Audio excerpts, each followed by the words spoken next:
abalungi abatulaba ngawe tuli ku mukolo guno ogw'omukulu Akram wamu ne mwana munne Jami era nga tufuna ku bantu ab'enjawulo ate batubuulire bo observation yaabwe eri etya ku mukolo. Wano we mundabira nyimiridde n'omukulu nongono MC w'omukolo era yagwogeredde. MC soka buzeeka abalabi ba Tawira Radio TV.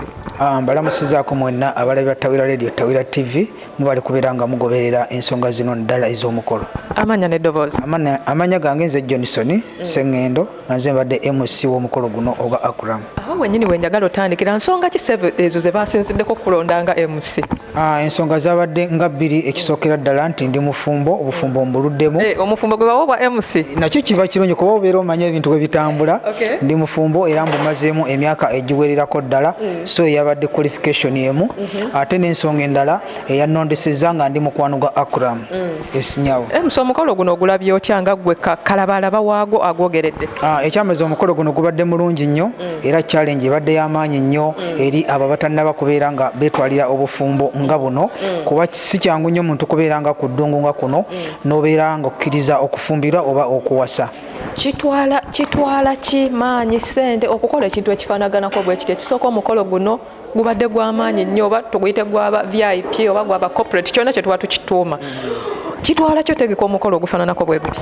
Ekyamazima ekikulu ekisookera ddala kubeera ng'okkiriza omukolo gubeerewo kasita oba n'okukkiriza omukolo gubeerawo era n'emikwano ne gikwatisizaako n'ebiseera ebisinga gwe n'omukyala gumugenda okuba nga mufumbirigana oba nga muyingira ekintu kino mulina okubeera nga mulina okukkiriziganya kwe mutuuseeko.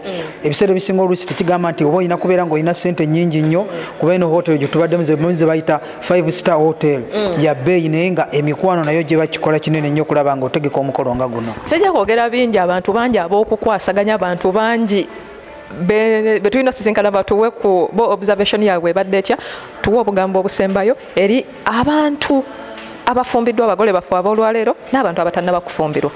Ebigambo binyinza okuwa abagole baffe bano abayingidde mu bufumbo buno kukubeera nga buli omu akkiriza ensobi ye ate n'okuwabuligana n'okubeera nti omanya nti omuntu gw'ofumbiddwa oba gw'owasizza si malayika asobya era asobola okukola ekikunyiiza naye n'omanya nti kino saakula naye nsobola okukikkiriziganya ne ŋŋenda nakyo. Bw'ofuna ebintu nga bitaano obeera ng'olina qualification nga 5 z'oyagala mu muntu bw'ofunako 3 genda n'ezo kuba tojja kufuna muntu ali perfect ne tubasabira obufumbo bwabwe bubeere bwa mirembe era butambule bulungi. Alright, toyanza gwa mukulu Johnson bwatyo wabadde ate nga yatuwa observation ate no omwami oyo ye MC w'omukolo naye nga mbajjukiza nti we are proudly sponsored by Same Shipping Company.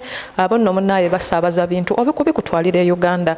Bantu bangi mulina wano ebintu bantu bangi mulina emigugu egy'okusindika Uganda naye nga temumanyi bantu batuufu bakuwa bintu byammwe. Weekwate bannaffe abaseemu bakusaabaliza emmaali ku maato waggulu ku nnyonyi kisinzira ssente zo ate nga ebbeeyi yaabwe yansooka obuseko mu bufunze yakuteesa ne bamanya nti bakutwalira bati ebintu byabwe bituuka bulungi balina ne offices awe Uganda ebintu byabwe webituukira osobola okubasanku namba ya simu eri 055 446 5563 njiddamu eri 055 446 5563 bannaffe aba Same Shipping Company mubeereeko ate tugenda kuba tubawa biki ebigenda mu maaso ku mukolo gw'olwaleero.